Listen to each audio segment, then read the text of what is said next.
Hey family, Danny here.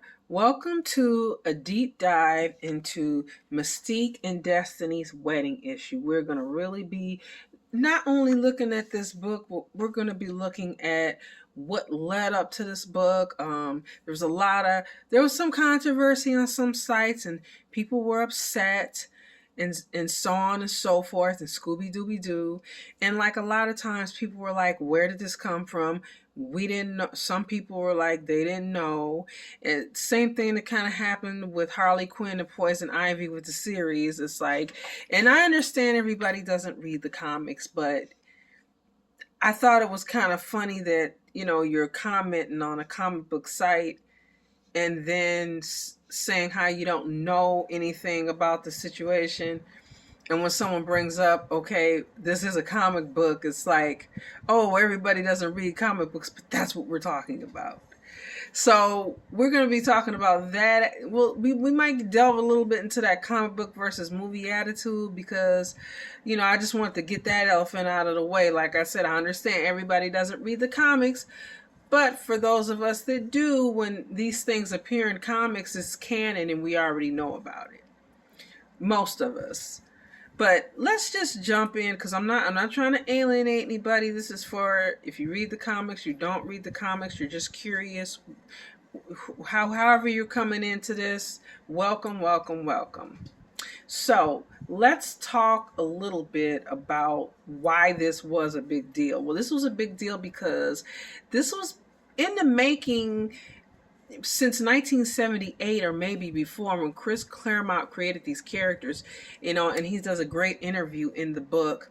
He talks about how this was already in his mind. This is already a plan. So this is something that he already thought about and already mapped out well prior. But during the time that he was doing this, the comic book code was in effect.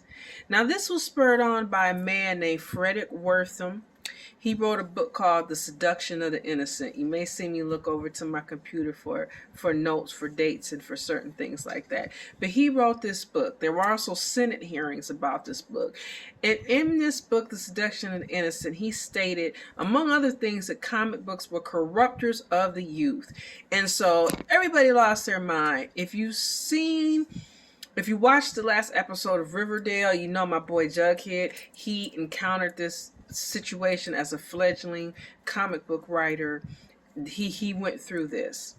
So the comic book companies decide that they were going to self-govern themselves, and they made up this thing called the Comic Book Authority. Now, this was in play for quite some time, all the way up until I think it started, I want to say 1954. Yep. And we'll talk about when it ended, because it ended at different times for different people. So let's look at because you may say, well, I've never seen this. Well, if you have comics prior to 2000 pretty much, and and even maybe up until 2011, then you might have. This is a Batman of mine. I want to say this was in the 90s, and it's very small. I'm going to show it to you bigger, but if you see, make sure I'm pointing to the right thing. There it is. That's it right there. Right? This is a facsimile. Again, Marvel. You can see it right there. Here's an Archie. You can see it right there. This is a Batman. This one's a little bit older. This is 1966. You can see it there. So if you look through your comics, you'd be surprised at the ones that you have that have this code. And I know it's hard to imagine like comic books being considered bad and corruptors, but this got really serious. I mean, they were literally burning comic books and creating ordinances banning horror books and all these things, and which you saw if you watched again Riverdale. They showed this. So you had to camouflage things. You couldn't be upfront about anything because there were many things that were not allowed in this code, okay? So we're gonna get into some of this right now and just talk about a little bit about what it, what was the code. Okay, so I'm gonna do my Michael Cole impersonating for those who watch wrestling WWE, and I quote. Okay. So, crime shall never be presented in such a way as to create sympathy for the criminal, to promote distrust of the forces of the law, justice, or to inspire others with a desire to imitate criminals. Scenes of excessive violence shall be prohibited. No torture, excessive unnecessary knife, physical agony, gory, and gruesome crimes. I'm not going to read everything, but I'm going to try to give you guys an overview. Crime shall not be presented so as to be rendered glamorous or to occupy a position which creates a desire for emulation. Policemen, judges, government officials, and respected institutions shall never be presented in such a way as to create disrespect for established authority. All scenes of horror, excessive bloodshed, gory or gruesome crimes, depravity, lust, sadism, machoism shall not be permitted. No comic book, and this is what Jughead was going against. No comic book should use the words horror or terror in its title. All lurid, unsavory, gruesome illustrations shall be eliminated. In every instance, good shall triumph over evil, and the criminal shall be punished for his misdeeds. Profanity, obscenity, vulgarity, anything that's undesirable is forbidden. Females shall be drawn realistically without any exaggeration of physical qualities. Obviously, no nudity. Illicit sex relations are neither to be hinted at nor portrayed. I'm going to use a word that I find silly to say, but grape scenes as well as sexual abnormality. Okay, you guys know I have a speech impediment, so be patient with me. Abnormalities. What does that sound like?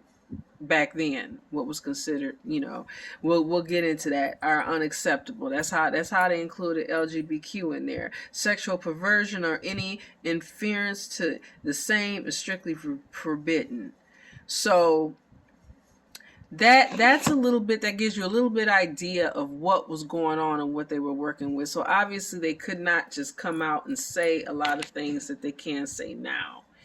And I want to also say that this wasn't just in comic books, this attitude. The Hays Code was created too around this time, the motion picture code, and it was very, very similar. And there were a lot of the same things that you could not show there. If you've seen the movie Rope, then, and we'll get into that, we'll probably be doing a short video on that just by itself, but this was a movie where there were two gentlemen that were in a relationship, but at the time they could not be, portrayed as being in a relationship because of the Hays Code. So the writers had to find little subtle ways to infer that during the film. So it wasn't just, in comic books too, it also applied to film as well. So, and then later on we had things such as Don't Ask, Don't Tell. So just a lot of things where people couldn't really, be open and honest about who they were and what was going on in their lives, And this is difficult, people just want to have a life, do the same things that everyone else does, and, to not be represented is hard. And I can't imagine, especially when you were working in these industries, whether it was the comic book industry or whether it was motion pictures. For example, the two main stars of Rope, were gay. So, to have that kind of pressure in their lives, and, at work too, and they're in which is, they work in a fantasy world, so to speak, but it still didn't matter. It must have been very, very, very difficult.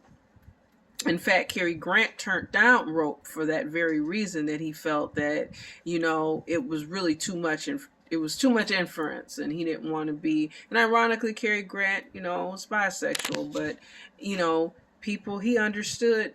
And during those times, this is the way it was in Hollywood. So we're gonna go back to comic books, and we're gonna talk about the deviant a little bit before, because like I said, we're going to talk about quite a few things here. And this is why I really, really, really, really been championing this book. I think I got a copy of it here.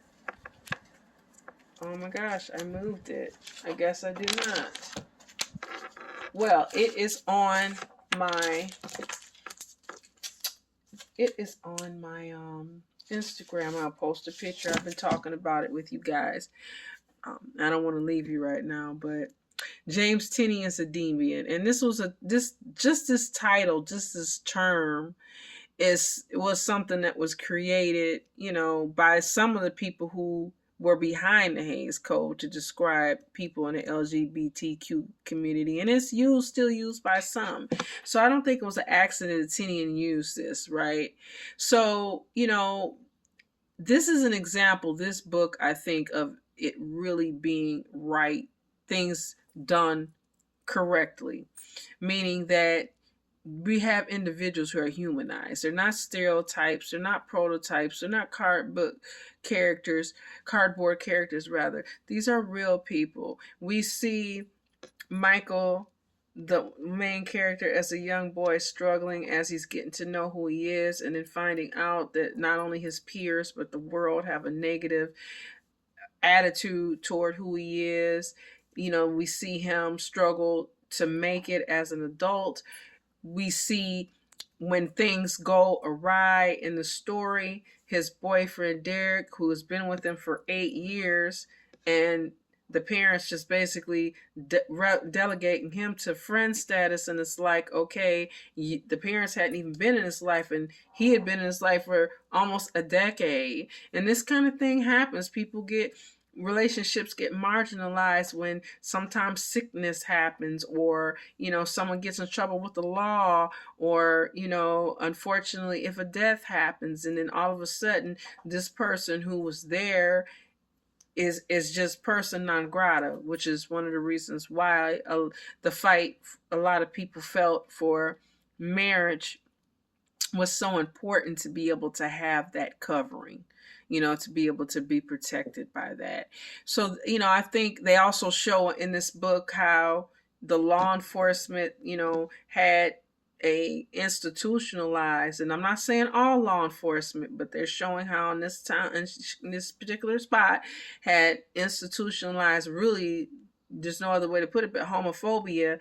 And it was basically being used against not only the Randall, who is the character that he's been interviewing, if you've been following the story, but also now Michael. So things haven't changed that much in 2023, at least in this particular police department. We even see the FBI agent, having, what people call now microaggression being, kind of inflicted upon him by the same officer who beat Michael up, for that reason. So we see the change in how people perceive him once they find out. So we see all these things, but we also, it's not stereotypical, it's not taking over the story, it's humanizing, it's showing this is what's going on in this person's life, and it's showing how he feels, which is something that if you've been through it, you can emphasize with, and if you haven't, maybe it'll help you understand better, to see, okay, a human being instead of like just a woman or a Black person or somebody that's LGBTQ. You'll see a person, because we aren't our labels, whatever we are, whatever we say we are. It's part of us, but it's not the only part of us. And that's what I think is very important. I think when we don't stress that we are more alike than some of us might want to admit, and we just keep that barrier, it hurts everybody. It hurts the person who doesn't understand, it hurts the community, it just hurts everybody. So getting back to Chris Claremont, the writer, of, like I said, Mystique and Destiny and many of these characters, he had to be very careful and use a lot of devices in order to show that these ladies were together. And the comic book code, like I said, was pretty much abandoned by 2001. By 2010, Marvel abandoned it in 2001. By 2010, Bongo and was used and still abandoned it. I'm sorry. And in 2011, that's when DC and Archie abandoned it. So some held on to it longer. And when it was going on, you had to submit your comics, and if they passed, it got the code and you were able to sell it. If not, you weren't. And some people changed their comics and changed their style. We actually see, again, using Riverdale as an example, Jughead and his publishers trying to do that, changing names, changing the way they drew characters in order to get it passed under the comic book authority. And unfortunately, some went out of business, which, is what happened there. So, it did have a big effect on, the comic book industry. And like I said, they even had public burnings, which we saw on Riverdale.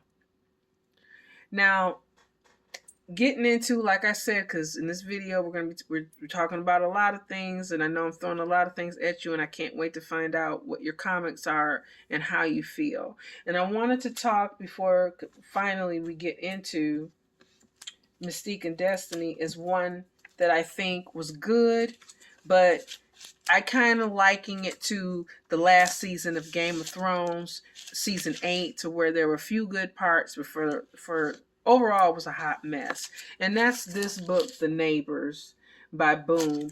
And I'm not saying I'm giving it a complete thumbs down. We have a family, Oliver, who is a trans man. We have Janet, who is his wife, and we have their children, Izzy, and our other little girl is Casey. So they move to this town, and there's a creepy lady leaving stuff and creepy neighbors, and it's a horror story, right?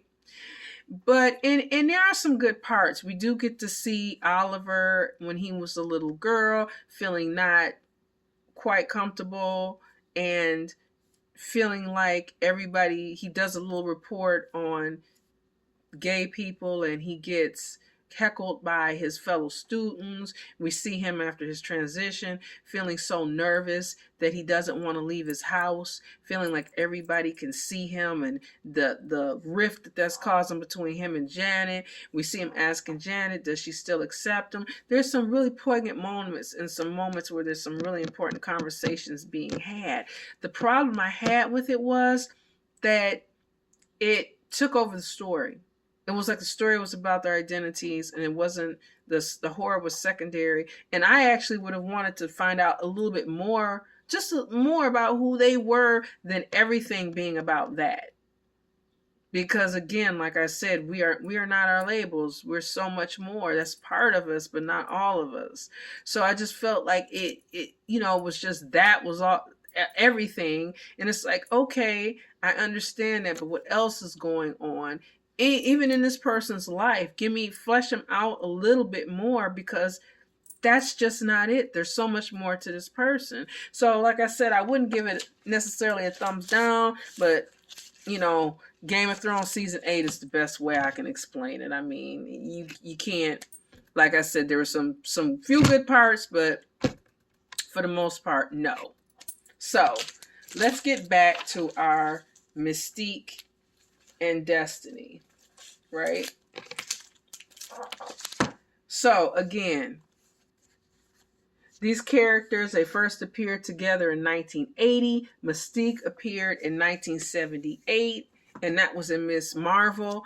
And Destiny was in X-Men 141 in 1980. And they were in the Brotherhood of Evil Mutants, and they were always fighting the X-Men. And, if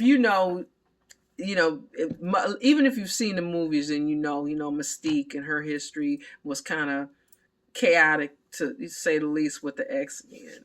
So, like I said, the code was still in effect. And in Uncanny X-Men 170, Claremont showed them living together with their foster daughter Rogue, and them waking up and having nightgowns and having coffee. So they were roommates, and he used that roommate euphemism, which in real life was something that a lot of people did say. This is my roommate, this is my friend. I've had an uncle, he had a roommate, and I had an aunt who had a roommate, and it was like they were older, and this was like when I was little, and as I got older, and then times changed, and it was like, okay, no, that's not Auntie's roommate. But back then, that's what it was. You didn't just say that because everything was in the dark, in the closet, so to speak. So that's shades of real life. So in Marvel Fan 440, they share a dance with Mystique morphing into a man. And we also find out, because for years we thought Mystique was Nightcrawler's mom, but in reality we find out that she's actually his dad, because that was in, if I remember correctly, that was in X-Men Blue Origins, where we learned that when she was masquerading, as this Baron's wife, she hired Destiny as the maid, and she morphed into a man, and they created Nightcrawler. And in between this time, we also have Destiny, being killed. And that was in, I think, that was Uncanny X-Men 1989.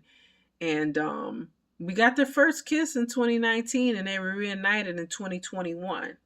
And so, and here we are, it's 2024.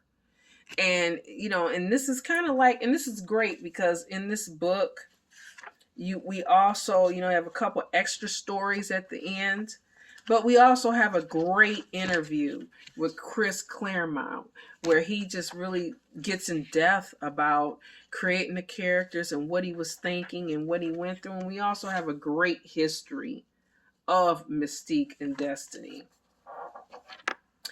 And so, and he, like I said, he really had to use a lot. And I think that really makes it so much like the talent of the writer, because how much pressure is that to have to tell a story but not tell a story, to kind of like tell it but not tell it, because you have a group of people who don't like the story you're telling, so you got to sneak it in for the people who don't have an issue with it. And for him to do that for so many years, and to have that feeling of, okay, finally now I don't have to do that. We can just tell these stories. We don't have to just put them, in the dark. We can actually tell these stories, and they're being told. I mean, we have, Poison Ivy, and Harley Quinn are great examples. I mean, Ivy and Catwoman. I mean, Catwoman and Harley. I mean, there's a lot going on in the MCU that in the comics goes on that a lot of people don't know. John Kent, Superman's son. There's so much going on, but like these stories would never have been told ever. So so now I want to talk about some of the stories that are actually in this book. My favorite, I'm going to talk about my favorite two first, Something Borrowed. And the Something Borrowed is exactly, what it says, I love the fact that we have an invitation in here. I love it. And you're getting ready. So in Something Borrowed, we find Mystique and Destiny getting ready for the wedding. We see Rogue come in, Nightcrawler come in. They're all happy. They're all loving on them. They're all excited. And I just thought this was such a cute story to see them all prepping. We see Mystique wondering, 9mm, 45, trying to accessorize. It's just such a cute and an exciting moment as the girls are getting ready. My next favorite would have to be the Epi is the Truth. Oh, another thing I liked about Something Borrowed, I forgot about this part. We had Logan Wolverine running around trying to find her a gift with a group of some other X-Men, and that was really cute. And we have him giving her a gift. And it's a real poignant moment because he says to her, you know, because they have such a history, that she once told him that there would never be a home for people like them. And he believed her then, but he doesn't believe her now. And he says, you know, the younger generation needs to see this. They need to see that things can be different. They need to see that home, it can be a person that you can be happy. So it's a great moment with him being, you know, vulnerable with her. And I love that. So my next favorite was Epi is the Truth. And in that one, we have Emma Frost giving the ladies a premarital counseling session that proves to be very interesting and has a special guest star. I'm not going to reveal. I hope you get the book and then you see who the special guest star is. But that was my second favorite. The next one was something I'm sorry, not Something Borrowed. Wedding Gate Crashers. Now, Wedding Gate Crashers had consisted of Captain Braddock and her girl Rachel Summers, and they're basically getting ready to go to the wedding too, but they encounter some issues that they have to take care of before. But in the meantime, as they're doing that, you know, they're kind of in a new relationship. So they're kind of thinking, you know, there's that reflection on, could we ever do this? Would we ever get here? You know, and that excitement of being together and going to a wedding where someone else is celebrating their love. So we get to see a little bit of that, like a new relationship, how that would be. And finally, we get Thief Surprise, which I'm not going to say too much about because it was the last story, it was the ending, and I liked it. I loved it. I thought it was very befitting of these women, and it is a surprise. You will be surprised, and I think you'll like it. It's, you know, like I said, and especially it really fits with these characters. But overall, you know, like I said, I thought this was a really great issue, and you know, especially if you've been following these ladies and following the story all these years, to see them get to this point and read the backstory to kind of reflect back on how they got there. And you know, Chris Claremont's interview, like I said, is in here, is awesome. It's so informative and so interesting about his creative process. And we also have a couple of older stories in the back and one new one that was put in. So I hope you enjoyed this video. Let me know what you guys think. Like and subscribe. Again, like I said, this was us going over Mystique and Destiny's Wedding special, which I thought was awesome. And also the comic book code and just the journey of LGBTQ plus people. And we looked at the deviant, we looked at the neighbors, we talked about rope and film and different things, and just how representation, it's been a journey. I know some people, you know, look at things now and it's like, oh well, you know, it's just, how did we get here? Well, it was a slow process to get there. And personally, I'm going to say again, I just really feel the best thing is to humanize people and show us as humans and show us that we're really not that different. Like I said, we all want the same things. People want to be safe. People want to live. People want to love. If they want children or they don't want children, or they like working out, they don't like working out, they like outside, they don't like outside. It's like we're all human beings. And so, you know, when you show people as human beings and not as caricatures, and you know, you flesh them out, then you get that understanding amongst both sides. So again, I hope you liked it, enjoyed it. Like and subscribe. See you guys soon, and as always, stay different. Bye.